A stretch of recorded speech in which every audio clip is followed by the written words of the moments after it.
E aí, gostou da minha entrada triunfal? Então é o seguinte, imagino que por esse momento você já deve estar matutando aí, pensando aí com seus botões, várias maneiras de aplicar esse conceito de componente em alguma aplicação que você está precisando fazer, ou então modificar alguma coisa que você já fez, né? E aí nessa hora a gente começa a perguntar, nossa, e se aquilo, e se isso? Então eu usei aqui meus poderes telecinéticos, telepáticos, para adivinhar as perguntas que você já está se fazendo aí e tentar responder elas antes do tempo. Tá? Então aqui no repositório do curso, né, que é o mesmo repositório que tem todos aqueles exemplos que a gente está brincando aqui, aquele do Ajax que a gente acabou de fazer, tá aqui, tá lá, certo? Tem esse arquivinho aqui, perguntas sobre componentes.md, que é um arquivinho Markdown, para a gente organizar um pouco mais essa nossa conversa sobre componentes. Então eu salvei aqui algumas observações, algumas diretrizes para ter em mente e por fim as perguntas que eu estou imaginando aí que devem estar passando ou podem vir a passar na sua cabeça enquanto você estiver começando a mexer com o Vue. Vamos a elas. Primeira coisa, data é uma função. Lembra que quando eu estava mexendo aqui com tudo table aqui, eu falei, né? Esse data aqui é uma função diferente desse data, desse componente aqui que é um objeto, né? Por quê? Aqui tem a resposta, tá? Aqui neste link, quando ele está explicando como é que você cria um componente com view.component, ele pega e fala, se você tentar isso aqui, vai dar um monte de erro, né? Você tem que fazer que data é uma function que retorna o data. E ele explica isso, dá uma lida aqui, eu botei o link aqui. Vou colocar o link na descrição do vídeo também, os links todos, né, aqui no mesmo markdownzinho lá. E ele explica aqui, então basicamente tem a ver com o fato, eu não vou entrar em detalhe não, tá? Mas assim, basicamente tem a ver com o fato de que se isso daqui fosse um objeto e eu fosse criar dois componentes do table, esses dois componentes iam compartilhar o mesmo estado, porque o estado deles ia ser o mesmo objeto. Então você precisa de uma função para criar um novo objeto, que é o data do componente, senão você tem objetos diferentes compartilhando o mesmo estado e pode não ser isso que você quer. Então o default é você realmente criar um data para cada componente. Tá bom? Beleza. Outra próxima observação é que minha property vira e cagou aqui o markdown aqui. Minha property vira isso aqui, rapaz. E comercial lt ponto e vírgula e comercial gt ponto e vírgula. Pronto. Markdown me sacaneou. Aqui é na hora, meu amigo. Aqui é ao vivo, né? Então minha property, meu componente, minha property vira meu componente. Então ele faz aqui a tradução, o view, né? Você tem que tomar esse cuidado aqui, né? Por exemplo, eu passei um props lá no meu componentezinho. Você lembra? Tinha um props tarefas, né? Então esse tarefas aqui não é problemático, mas um parâmetro, ou até um nome de componente desse jeito aqui, pode ser problemático que na hora de chamar, né, ele transforma, você tem que passar isso aqui desse jeito. Enfim, muita gente boa se perde nessa hora, né? Muitas vezes você fica, nossa, eu tô passando o parâmetro não vai e tal. E aí é uma porcaria dessa aqui, que você às vezes esqueceu e tá passando my message com M maiúsculo no parâmetro, de repente, então fica esperto com isso aqui, só para você ficar esperto. O que mais? Algumas diretrizes, né, de como trabalhar com Vue. Então as duas principais é você tentar organizar seu componente como árvore de componentes. Eu já falei isso aqui no vídeo anterior, né, essa ideia aqui. E a outra ideia, eu não discuti isso aqui com... acho que eu não dei ênfase suficiente para isso aqui, mas é o seguinte, né? Dentro da árvore de componentes, vou abrir a árvore de componentes de novo. Então é o seguinte, você tem comunicação, esses caras se comunicam entre uns com os outros, né? E aí tem comunicação que desce, comunicação que sobe. Então o que você quer fazer, né? Você quer sempre fazer com que quando desce, né? Dado desce via props. E para subir, evento sobe, né? E aí eu não falei de eventos, né? Então esse link aqui ele mostra eventos, tá? E eu vou mostrar aqui rapidamente como é que você mexe com eventos personalizados. O seu componente é lançar um evento para cima, né? Por exemplo, a gente tem os tals do VON, né, para escutar evento dos inputs, do botão, né, VON clique, que é o arroba clique, né? Então, os seus componentes também podem ter VON coisas, arroba coisas. E aqui é o caso aqui, né, por exemplo, ele tem aqui, ó, um componente que ele criou chamado button counter. Aqui. Button counter, o template dele tem um botão e o clique do botão chama o método increment counter, que $emit um evento chamado increment, né? O componente py, certo? O componente py, que tem esse template aqui, escuta o arroba increment e chama o evento increment total. Increment total, isso aqui é o componente py. Beleza? Então tem essa variável total, que é esse cara aqui, e tem cada botão do template filho, cadê? Cada botão tem um número. Cadê o template filho? Tem um número dentro do label do botão, o counter de cada template filho. Então é isso, ele está usando o template filho duas vezes aqui, ó, né? E cada vez que eu clico, ele joga o evento do template filho para cima. O py pega, incremento total. Então esse cara aqui é sempre a soma desses dois aqui, né? Então você tem um componente filho jogando um evento para cima. O py pega, arroba incremente aqui, beleza? E zaz, tá? Então dado desce, evento sobe. Então é uma diretriz para você manter em mente na hora de organizar a arquitetura da sua aplicação, né? Tentar se encaixar nesse mindset de dado desce e evento sobe, para você não ficar brigando lá com o frame, tá bom? E aí algumas perguntas, né? E se der colisão no nome de componente, né? Então, por exemplo, aqui a gente criou um componente chamado ToDoTable. Esse componente está registrado no registro global lá da memória do Vue. Mas eu de repente posso querer usar várias bibliotecas que trazem componentes de outros lugares e tal, não sei o que. E vai que o raio de uma biblioteca decidiu criar um componente que tem o mesmo nome de um componente de outra biblioteca, ou então um componente que alguém no seu time criou, né? Aí dá ruim, né? Então o Vue tem esse esquema aqui de registro global, que é o registro que a gente fez aqui no exemplo do ToDoTable, e registro local de componentes. Então, quando a gente pode criar uma instância do Vue, e está explicando aqui, né, registrando globalmente. Você cria uma nova instância, isso aqui é um componente root, né? E isso aqui é um componente global, quando você registra desse jeito, né? Quando você quiser registrar um componente localmente, cadê? Tá aqui, ó. O que é que você faz? Você cria, ao invés de pegar e chamar Vue Component, né?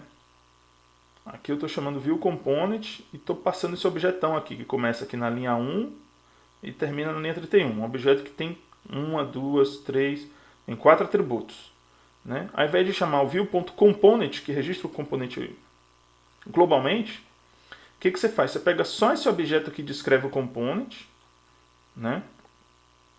E aí no lugar que você quiser usar um componente desse, então está aqui um objeto tipo esse, tipo aquele, né? Então nesse componente aqui, que é o componente py, eu declaro uma variável chamada components, e aí eu declaro que o nome do componente que eu vou usar dentro do template desse cara aqui, e passo esse cara aqui para dentro. Então, quer dizer, eu consigo importar esse cara aqui com o nome que eu quiser, no contexto que eu quiser, né? Então, o nome do componente filho passa a fazer parte apenas do contexto onde ele está sendo usado e não o contexto global do view, e aí você consegue escapar das colisões de nomes. Tá? O que mais? Evento sobe. Como que eu faço para jogar evento para cima? Já mostrei. Posso chamar um método diretamente no componente filho? Então é o seguinte, né? Falei que dado desce, né? Dado desce porque o pai conhece o filho não conhece o pai. Por isso que o filho joga evento para cima e ele não sabe como é que o pai trata. Mas, às vezes, o pai ele quer pedir para o filho fazer alguma coisa, entendeu? Ele não quer simplesmente pegar e avisar, um dado aqui mudou, né? Via prop. Ele pode querer chamar um método aqui no filho. Filho ponto dá uma rebolada, né? E aí o componente filho vai lá. Dá para fazer isso? Dá. E aqui ele mostra como é que você faz isso, né? Então, aqui eu tenho um template do componente pai, ele está usando o componente filho, e ele usa esse cara aqui chamado ref. Beleza? Ele dá um nome para o componente filho.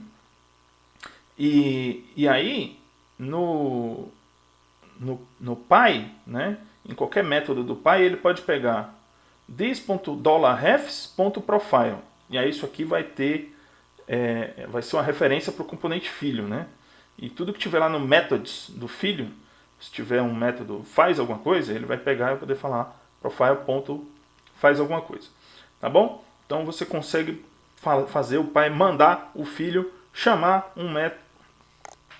Fazer o pai chamar um método do filho. Isso. Posso passar um template URL para o meu componente para não ter que ficar passando esse monte de string aqui? Então a resposta é não. Mas eu gostava tanto do Angular, e tinha um template URL, e tinha a sintaxe highlight e tudo mais.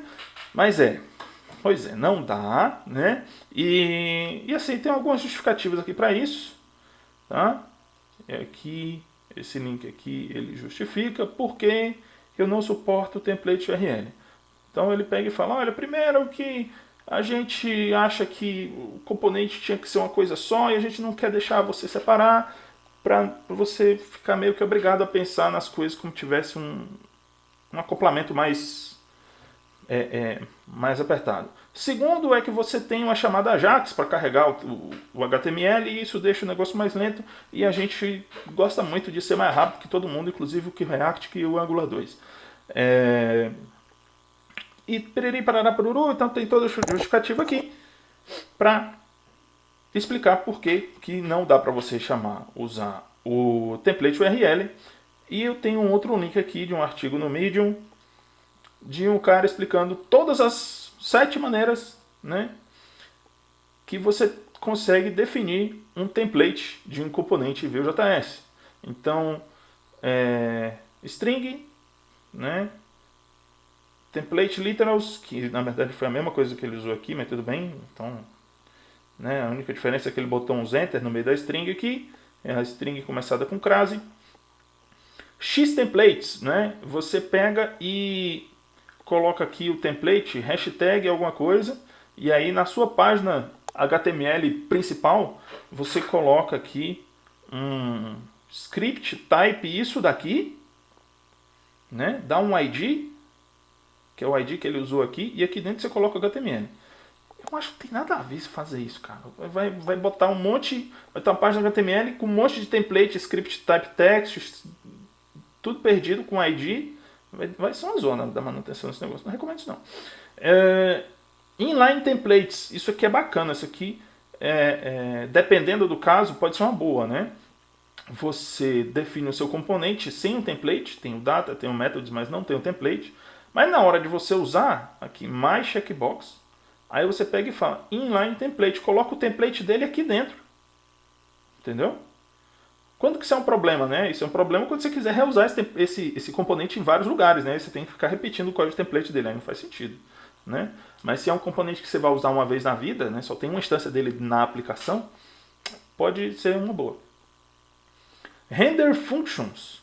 Você pode pegar e dentro do seu componente ter uma função render, né? Que retorna um create element. Isso aqui é um método do JavaScript mesmo, né? Um window.createElement, que aí você cria em JavaScript a estrutura do DOM. Isso é bem assustador isso aqui, né? Não sei nem porque eu tive coragem de botar isso aqui, mas dá.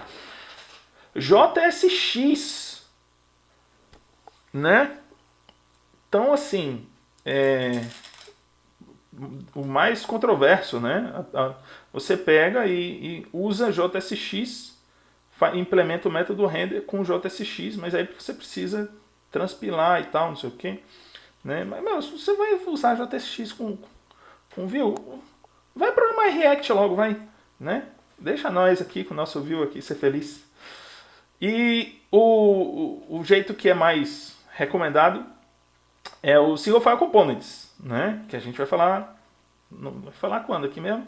Deixa eu ver. Vamos ver aqui o. É o próximo vídeo já? Não, tem o Vue CLI ainda. Depois tem o Single File Components. Então tá bom. Mas o Single File Components é legal, né? Deixa eu dar um exemplinho aqui. Evolutio. E vem aqui no Evolutio Front e Components, né? Então esse tipo de coisa aqui, um arquivo .vue, né? Arquivo .vue que ele tem a partezinha do template separado, tem o JavaScript e possivelmente pode ter aqui um style também, né? E aí você coloca no mesmo arquivo as três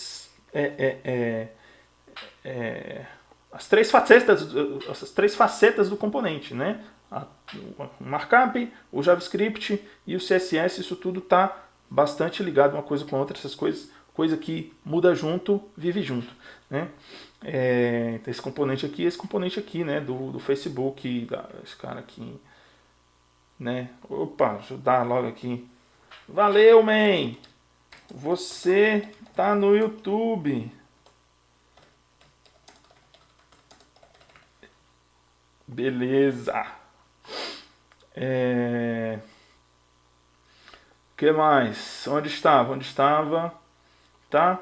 Então, tá bom. Próxima pergunta. Componentes têm um ciclo de vida.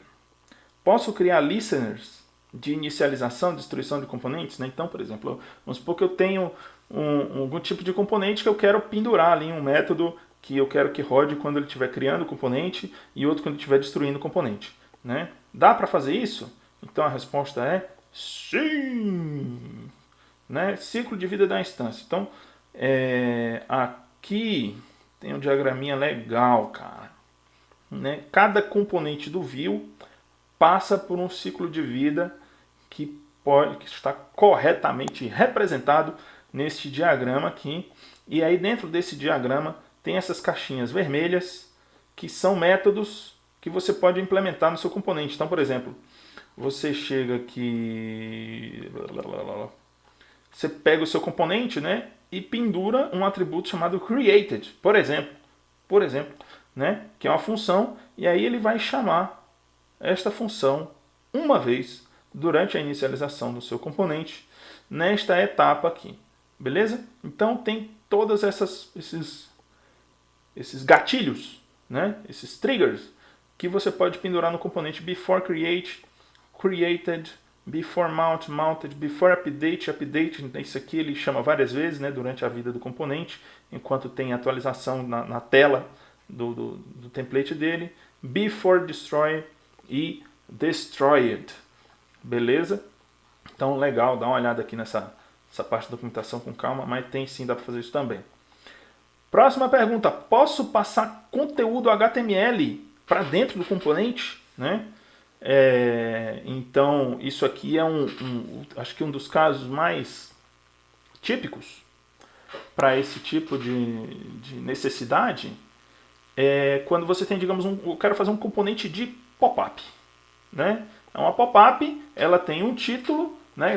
E dentro dela tem um conteúdo que o componente da pop-up não sabe qual é, né? Então eu quero mexer, tem uma tag lá, menor pop-up, e dentro eu passar pop-up, título igual a alguma coisa, e dentro eu quero passar mais um código HTML que pode inclusive incluir tags que usam outros componentes, né, dentro da pop-up. Dá para fazer esse tipo de coisa? A resposta é sim! Tá? Usando um recurso do Vue chamado slots. Tá? Então, por exemplo, aqui eu tenho isso daqui, né? Eu tenho um componente app e dentro dele, ó, eu estou passando outro código HTML, né, com header e footer. Né? Então aqui, ó, duas coisas a observar. O componente app não sabe qual é o conteúdo que ele vai receber. Isso vai ser decidido pelo componente Py que está usando o componente app. Né? E o componente app, ele tem o seu próprio template e ele escolhe aonde que esse cara aqui vai. Então, deixa eu ver como é que ele faz isso. Slot simples, aqui ele dá um exemplo. Cadê? Pronto, aqui. Esse aqui é o pai e esse aqui é o filho. Certo? Então, o pai chama o filho assim, myComponent.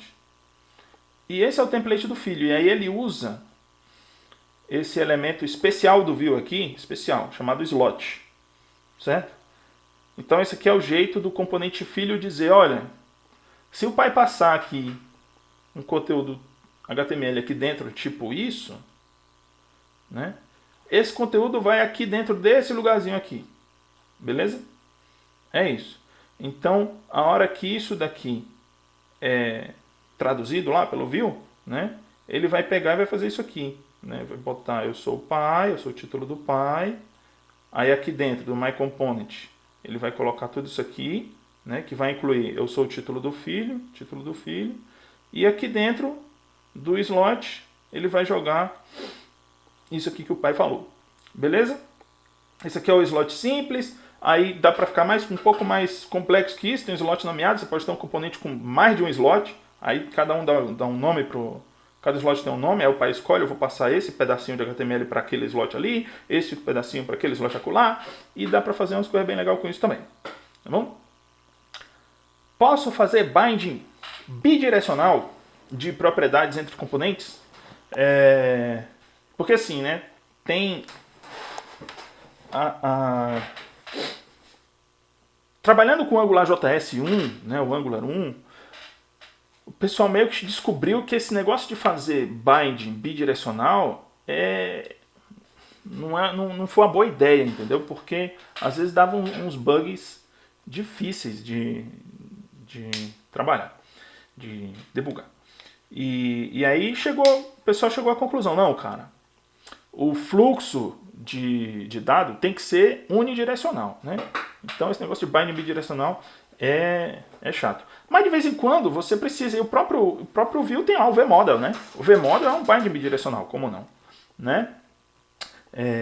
Então assim, a ideia é que você faça dado desce e evento sobe. Mas na prática, bom, deixa eu abrir logo esse link aqui e parar de fazer mistério. Na prática, o vModel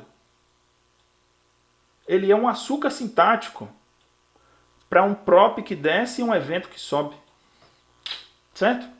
Então, o Vue, ele respeita isso mesmo no vModel, né? Ele respeita o dado desse evento que sobe mesmo no vModel, só que é um açúcar sintático, né? Você consegue escrever menos desse jeito do que fazer isso aqui, né? Então, vModel significa ter uma prop chamada value, né? Que desce, e tem um evento chamado input que sobe, tá? Só que é o seguinte, se você tiver um componente qualquer, tá? Se você tiver um componente qualquer que receba um parâmetro, um prop chamado value e jogue para cima um evento chamado input, então você pode usar vModel no seu componente. E ele dá um exemplo disso aqui, né?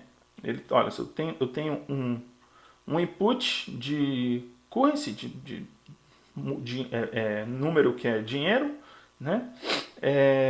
E ele tem um vModel. Né? No meu componente eu pego, implemento aqui tal que ele tenha uma prop chamada value e que em algum lugar ele faz um emit do evento chamado input cujo valor, né, associado ao evento é um number.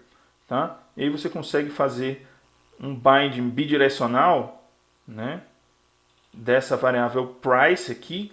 O componente Py tem um número price que ele joga para dentro e recebe alterações. Mas ainda assim não deixa de ser o caso de que o dado está descendo e o evento está subindo. Né? Pô, mas se eu quiser fazer bind com duas variáveis, aí beleza, né? Uma delas você vai poder usar o vmodel desse jeito e a outra você vai ter que passar um prop e capturar um evento desse jeito aqui. Beleza? Mas dá também. Outra pergunta que pode estar passando na sua cabeça é: posso fazer um componente recursivo? Né? Então, por exemplo, eu posso pegar um componente que é tipo uma árvore dessa, né? Que o cara vai navegando. Então, a resposta é sim! Né? Um componente que no template dele chama a si mesmo. Tá? Então, o importante é que o componente tenha um nome, né? E que esse nome seja único. E aí você consegue fazer o componente chamar a si mesmo. Um outro caso mais complicado disso é referência circular, né? Tipo, o componente A usa o componente B e o componente B usa o componente A. Às vezes quando você tem também com a estrutura de árvore, né? A estrutura de árvore é bem característica de demandar você construir algum tipo de estrutura recursiva, né? Então dá também, e se você registrar as coisas globalmente, cadê ele? Fala isso aqui em algum lugar. Vamos supor que você quer construir uma árvore diretório, um File Explorer, por exemplo, né? Você vai ter um tree folder com esse template e um tree folder contents. E cadê mais para frente? Ele fala aqui, rapaz. Deixa eu procurar aqui, global. Aqui, pronto. Se você registrar o componente globalmente com view component, né? Ou seja, do jeito que a gente fez aqui, view component tudo table vira um registro global, né? Esse problema é resolvido automaticamente, né? Então, do jeito que a gente vem trabalhando até agora, não tem esse problema. Se você estiver usando um sistema de módulos, que é o caso quando você está trabalhando no ASPA, usando a Build Node, com Webpack, Scambau A4. Então você precisa ter mais um cuidadinho aqui, que você implementa o Before Create, registra o componente nesse momento aqui e as coisas dão certo, tá? Mas tem jeito também. Beleza? Bom, essas foram as perguntas que eu imaginei que você poderia estar se fazendo ou vai se fazer, né? E se por acaso surgir mais alguma, sabe o que você faz? Você vem aqui e faz que nem o Rafael Ornelas e manda aqui um comentário com a sua pergunta que a gente tenta responder. Beleza? É isso. Falou. Valeu. Até a próxima.